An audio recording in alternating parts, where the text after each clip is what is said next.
बेट की परीक्षा को देखते हुए इसका प्रैक्टिस सेट लेकर आए, जो कि हम लोग इसे स्मार्ट ट्रिक के माध्यम से देखेंगे और बेहतरीन कॉन्सेप्टों के साथ इसको देखेंगे। तो पहला क्वेश्चन हमारा डिविजिबिलिटी से है और आपकी स्क्रीन पे शो हो रहा होगा। मैं संख्या लिखने जा रहा हूं 6574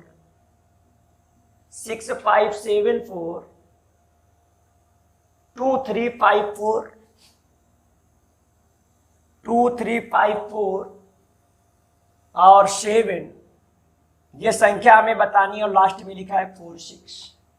अगर ये 11 से डिवाइड हो, अगर ये संख्या 11 से डिवाइड हो तो बताइए x का मान क्या होगा। इसकी वैल्यू हमसे पूछी गई। जो क्वेश्चन आपके स्क्रीन पे दिख रहा होगा, बोला है कि अगर ये संख्या आपकी 11 से डिविजिबल है अर्थात 11 से विभाज्य, तो इस x की जगह में क्या पुट किया जाएगा।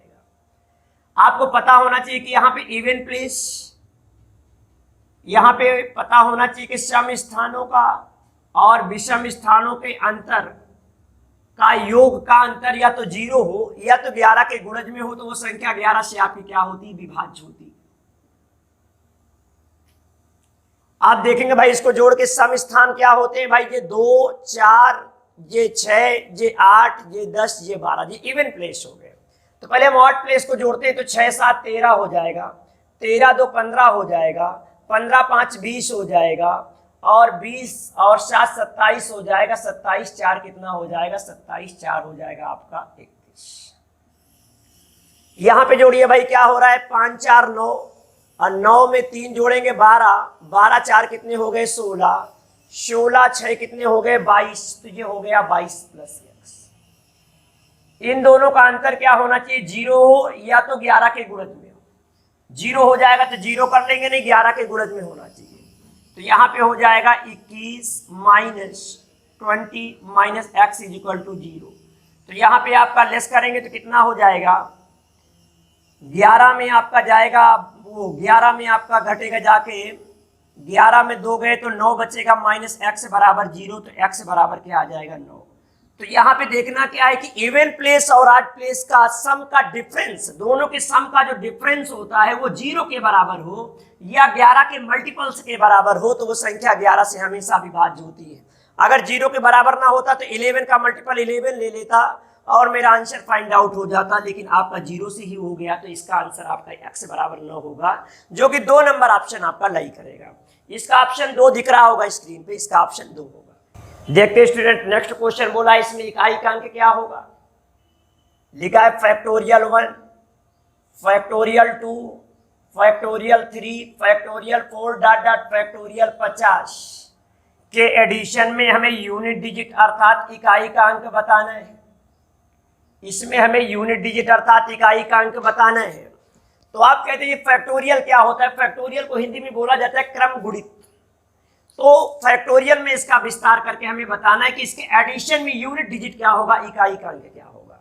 तो मैं यहाँ स्टूडेंट आपको थोड़ा विस्तार करके दिखा देता हूँ। फैक्टोरियल 1 का मतलब 1, फैक्टोरियल 2 का मतलब 2 into 1 हो जाएगा 2, फैक्टोरियल 3 का मतलब हो जाएगा 3 to 1, जो हो जाएगा 6, फैक्टोरियल 4 का मतलब हो जाएगा 4, 3 to 1, जो हो जाएगा 24, और फैक्टोरियल 5 का मतलब क्या हो जाएगा, आप देख रहे हैं कि यहाँ पे 5 आ गया है। इसके बाद आने वाली सभी संख्याओं में 5 का फैक्टर इन्वॉल्व रहेगा, और 5 का जैसे इवन नंबर में किसी भी इवन नंबर में गुणा होगा तो लास्ट में क्या आ जाएगा, 0। लास्ट में 0 आ जाएगा तो इसके बाद आने वाली सभी संख्याओं में क्या आने लगेगा, 0। फैक्टोरियल 5 से सभी संख्याओं में 5 का फैक्टर आएगा, इवन नंबर के साथ जैसे मल्टीप्लाई होगा तो 0 आने लगेगा। तो फैक्टोरियल 1 का मान होता है 1, 2 का मान होता है आपका 2, 3 का मान होता है 6, फैक्टोरियल 4 का मान 24। इसके बाद सभी नंबर्स में 0 0 0 0 मिलेगा, तो लिखने की आवश्यकता नहीं, सभी नंबर्स में 0 0 मिलेगा क्योंकि 5 का फैक्टर तो इसके बाद सभी में आएगा। तो यहीं से जोड़ देंगे 6 4 10 2 12 1 13, तो यहाँ पे आ गया 3। और इसका स्टूडेंट हमारा आंसर आएगा, इसका यूनिट डिजिट क्या होगा, इसका जो यूनिट डिजिट होगा वो आपका क्या हो जाएगा, 3 हो जाएगा। तो इसका हमारा आंसर 3 आ जाएगा। देखते हैं नेक्स्ट क्वेश्चन। बोला है कि 1024 में प्राइम फैक्टर अर्थात अभाज्य गुणनखंडों की संख्या। अभाज्य गुणनखंडों की संख्या, इसे बोलते हैं प्राइम फैक्टर, इंग्लिश में बोलते हैं प्राइम फैक्टर।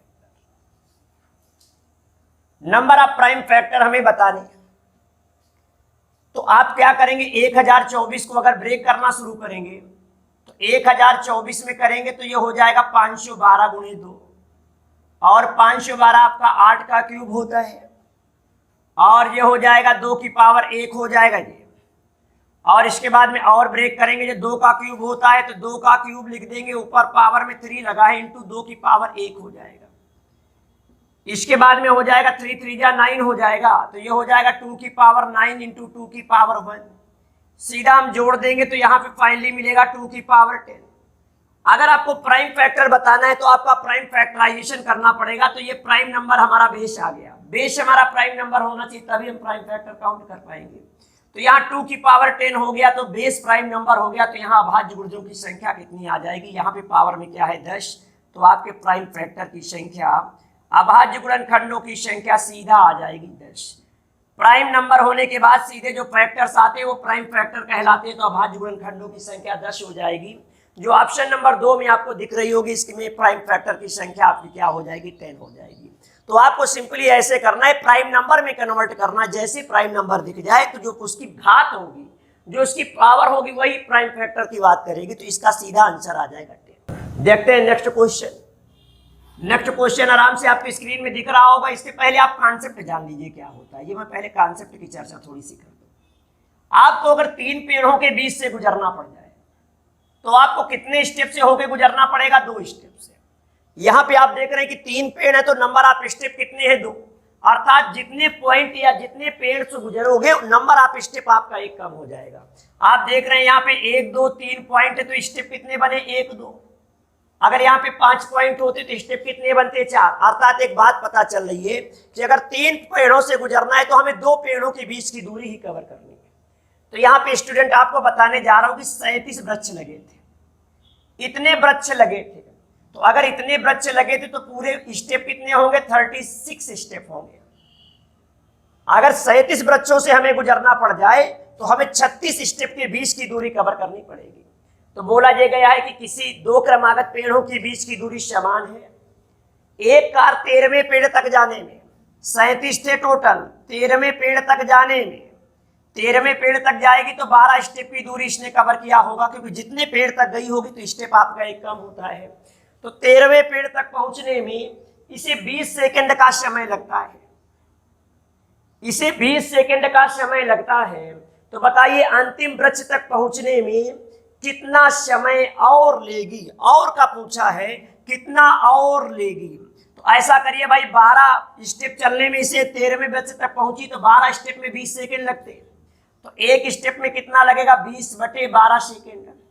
तो बताइए 36 स्टेप जाने में, पूरा कवर करने में इसे कितना लगेगा, 12 3 36 मतलब 60 सेकेंड। पूरी अगर इसे कवर करनी होती तो 60 सेकेंड का समय लगता, लेकिन 60 सेकेंड में 20 सेकेंड इसने कवर कर दिया है, तो और कितना समय लगेगा, एक्स्ट्रा टाइम हमसे पूछा गया है कि लास्ट पॉइंट तक पहुंचने में एक्स्ट्रा टाइम क्या लगेगा। तो आप बताइए, पूरे पेड़ कवर करने में 60 सेकेंड लगता है, आकार को यहाँ पे 20 सेकेंड लग गया, तो इसमें लेस कर दीजिए, तो लास्ट पॉइंट तक जाने में और कितना समय लगेगा, 40 सेकेंड। जी आपका आंसर बन जाएगा, जो कि आपकी स्क्रीन पे दिख रहा होगा, ऑप्शन नंबर 2, अर्थात इसे जाने में और कितना समय लगेगा, 40 सेकेंड। देखते हैं स्टूडेंट नेक्स्ट क्वेश्चन, इसमें क्या बताना है। दिया गया है भैया 25 की power x + y equal to दिया है 1, और इधर दिया है आपका 3 की power 4x + y, 4x + y equal to दिया है 1/27। तो हमसे वैल्यू पूछी है x × y की, तो हमसे वैल्यू किसकी पूछी, x × y वैल्यू पूछी। आपको एक बात पता होनी चाहिए कि अगर बेस बराबर हो जाए तो घात घात के बराबर हो जाती है। तो आप बढ़िया देखिएगा, बड़ा बेहतरीन सा क्वेश्चन है हमारा। अगर मैं 25 को हम 5 की पावर बनाना चाहें तो इसको हम लिख सकते हैं 5 की पावर 2, नहीं 25 है तो 25 रहने दीजिए, इसको हम ये भी लिख सकते हैं। आपको पता होना चाहिए किसी नंबर की पावर 0 की वैल्यू क्या होती है, अगर हम कह दें किसी भी नंबर, कोई नंबर ए है उसकी पावर 0 तो उसका मान क्या होता है, 1 होता है। ये इंपॉर्टेंट पॉइंट है, आपको पता होना चाहिए। किसी भी नंबर या किसी भी नंबर की पावर 0 का मान 1 होता है। अब इसी कॉन्सेप्ट का हमने यूज किया और बड़ी इजीली आंसर निकाल दिया। 25 की पावर x प्लस वाई, और यहाँ पे 1 लिखा हुआ है तो 1 को हम ये भी लिख सकते हैं 25 की पावर 0। अगर इसे हम 25 की पावर 0 लिखेंगे तो बराबर किसके हो जाएगा, 1 के, और 1 का मान 25 की पावर 0 के बराबर होगा। तो ये भी 25 है और ये भी 25 है, तो भैया बेस बराबर है तो घात घात के बराबर हो जाएगी। तो यहां से क्या मिलेगा, x प्लस वाई बराबर क्या मिलेगा, 0। यहां से मिलेगा x प्लस वाई बराबर 0, और यहां पे जानिए भाई क्या हो जाएगा, यहां पे हो जाएगा 3 की पावर 4 x प्लस वाई, और यहां पे ये बनेगा 1/3 का क्यूब, और ये 3 का क्यूब बनेगा तो पावर ऊपर जाएगी तो निगेटिव हो जाएगी, पॉजिटिव वाली निगेटिव हो जाएगी, निगेटिव वाली पॉजिटिव हो जाएगी। ये बनेगा 3 का क्यूब, लेकिन नीचे से ऊपर जाएगा तो घात क्या हो जाएगी, निगेटिव। इनके भी बेस बराबर हो गए, तो सीधा पावर से पावर की तुलना करिए तो ये हो जाएगा 4x प्लस वाई बराबर हो जाएगा -3।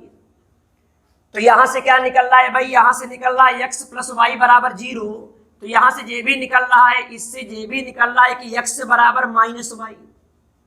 अगर x प्लस वाई बराबर 0 तो यहां से निकलेगा x बराबर -y, तो x जगह -y रख दीजिए, तो ये हो जाएगा x जगह -y रखेंगे तो हो जाएगा -4y plus y is equal to -3। ये हो जाएगा यहां से -3y इज इक्वल टू -3। तो y तो कैंसल, माइनस माइनस प्लस हो गया, 3 से 3 कटेगा, तो यहां से क्या आ जाएगा, y बराबर आ जाएगा 1। जब y बराबर 1 यहाँ पे पुट कर देंगे तो x बराबर क्या आ जाएगा, x बराबर आ जाएगा -1। तो इन्हीं दोनों का इनटू पूछा गया है हमसे, x इंटू वाई, तो -1 इंटू +1 होता है -1। इसका आंसर क्या होगा, -1, जो कि आपकी स्क्रीन पे दिख रहा होगा, बी नंबर ऑप्शन, अर्थात इसका ऑप्शन क्या होगा, बी होगा। देखिए नेक्स्ट क्वेश्चन हमारा एलसीएम एचसीएफ से है। कहते हैं एक दूध विक्रेता के पास 21 लीटर गाय का दूध, 42 लीटर टोन्ड दूध और 63 लीटर डबल टोन दूध है। यदि वो उन्हें टिन के डिब्बों में इस प्रकार पैक करना चाहे कि हर डिब्बे में उतने ही लीटर दूध हो, किसी भी 2 तरह के मिल्क को एक डिब्बे में नहीं मिलाना, तो डिब्बों की अधिकतम संख्या बताइए। तो ये भैया 21 लीटर इनके पास गाय का दूध है, और इसके बाद में 42 लीटर आपका डबल टोन मतलब टोन्ड है, और 63 लीटर डबल टोन। ये कहते हैं मिलाना नहीं है, तो मिलाना नहीं है तो कितने डिब्बों में भैया इसमें बताना है, कितने डिब्बों में। तो मिलाना अगर नहीं है तो आप इनका एचसीएफ निकाल दीजिए। एचसीएफ दी गई नंबर को डिवाइड कर देगा, अगर डिवाइड कर देगा तो उतने ही डिब्बे आपके निकल आएंगे। तो हमसे डिब्बों की संख्या पूछी है, तो इनका एचसीएफ जो निकलेगा तो 21 से ये भी कटेगा, 21 से ये भी कटेगा, 21 से ये भी कटेगा, तो हमारा एचसीएफ क्या हो जाएगा, 21 लीटर। अर्थात अगर डिब्बे का मिनिमम क्वांटिटी 21 लीटर की रखी जाए, क्योंकि एचसीएफ इस वजह से निकाला जाता है, एचसीएफ दी गई नंबर को डिवाइड कर देता है। अगर ये सभी नंबर को डिवाइड कर देगा तो वही मापक बना लीजिए, तो सबको डिवाइड कर देगा तो कुछ बचेगा ही नहीं। तो यहाँ पे इसका एचसीएफ 21 और 42 और 63 का हो जाएगा 21, अर्थात हर डिब्बे का जो क्वांटिटी होना चाहिए, हर डिब्बे में 21 लीटर होना चाहिए। तो हर डिब्बे में 21 लीटर होगा, तो 21 से डिवाइड करेंगे तो यहाँ से कितने डिब्बे निकलेंगे, 1। 21 से इसको डिवाइड करेंगे तो यहाँ से कितने डिब्बे निकलेंगे, 2। और 21 से हम इसको डिवाइड करेंगे तो यहाँ से कितने डिब्बे निकलेंगे, 3। और यहाँ पे 3 2 5 1 6, तो न्यूनतम कितने डिब्बों की रिक्वायरमेंट होगी, 6 डिब्बों की रिक्वायरमेंट होगी। तो इस तरह का जब भी क्वेश्चन आए तो आपसे पूछा जाए डिब्बों की संख्या, अगर ये पूछा जाता बताइए वो माप क्या होगी जो पूरा पूरा माप सके, तो वो 21 लीटर की माप होगी। लेकिन डिब्बे कितने लगेंगे, तो यहाँ पे 21 लीटर है, तो 21 से डिवाइड किया तो 1 डिब्बा, इसको हमने 21 से डिवाइड किया तो 2 डिब्बा, इसको हमने 21 से डिवाइड किया 3 डिब्बा, अर्थात न्यूनतम डिब्बों की रिक्वायरमेंट क्या होगी, 6 डिब्बे, जो कि ऑप्शन नंबर बी में आपको दिख रहा हो। देखिए नेक्स्ट क्वेश्चन स्टूडेंट, बोला है भाई 10 संख्याओं का औसत 18 है, जिनमें एक संख्या हटा दी जाओ तो औसत 16 रह जाता है। तो बताइए हटाई गई संख्या कौन सी। 10 संख्याएं हैं तो हम एलिगेशन से आपको बता देते हैं। हमारी 10 नंबर्स है, और 10 नंबर्स का औसत कितना है, बताइए 18 है। 10 नंबर का औसत 18 है। यदि एक संख्या हटा देंगे तो 9 संख्याएं इधर बचेंगी और एक संख्या इधर बचेगी, यही निकालनी है। 10 संख्याओं की 9 संख्याओं की बात इधर होगी, एक की बात इधर होगी, सबकी बात एलिगेशन के बीच में होती है। यदि एक संख्या हटा देता हूं ये वाली, तो जो 9 संख्याएं बचती उनका औसत 16 रह जाता है। तो बताइए हटाई गई संख्या क्या थी? तो आप एलिगेशन लगा दीजिए सिंपली। तो इनका डिफरेंस कितना हो जाएगा? 2। तो 1 रेशियो बराबर 2, तो 9 बराबर कितना हो जाएगा? 18। यहां पे 9 बराबर हो जाएगा 18। आप समझ पा रहे हैं जी? इनका क्या गया है? सब्ट्रैक्शन। एलिगेशन में एक तरफ से जाता है सब्ट्रैक्शन, तो दूसरी तरफ से क्या जाता है? एडिशन। तो 18 और 2 का सब्ट्रैक्शन कितना है? 16। तो इन दोनों का एडिशन क्या हो जाएगा? 18 18 36। अर्थात जो हटाई गई नंबर से थी वो क्या थी? 36 थी, 36 थी। अर्थात हमारी हटाई गई संख्या क्या होगी? 36 होगी, जो कि ऑप्शन नंबर ए है। देखिए नेक्स्ट क्वेश्चन क्या है। इसमें STU 3 मेंबर है। STU 3 मेंबर है जिनकी आय का रेशियो, आय का मतलब होता है इनकम, जिनका इनकम रेशियो क्या है? 7, 9 और 6 है। और जिनके खर्च का रेशियो जो है, खर्च का रेशियो क्या है? 453 है, 453 है। तो खर्च, आय में अगर खर्च घटा देंगे तो क्या आएगी? बचत, जिसे सेविंग बोलते हैं।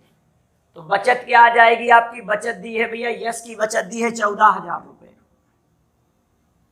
नहीं, यश की बचत नहीं दी, यश की बचत नहीं दी, यश की इनकम दी है 14,000 रुपए। तो यश की इनकम दी है 14,000 रुपए और सेविंग दी है 2,000 रुपए। तो बताइए कि टी की बचत क्या होगी? इसकी हमें सेविंग बतानी है, टी की सेविंग क्या होगी? आपको पता होना चाहिए कि 14,000 में कोई व्यक्ति 2,000 रुपए की बचत कर रहा है, तो इसका मतलब वो व्यक्ति कितने हजार रुपए खर्च कर रहा है? 12,000 रुपए खर्च कर रहा है।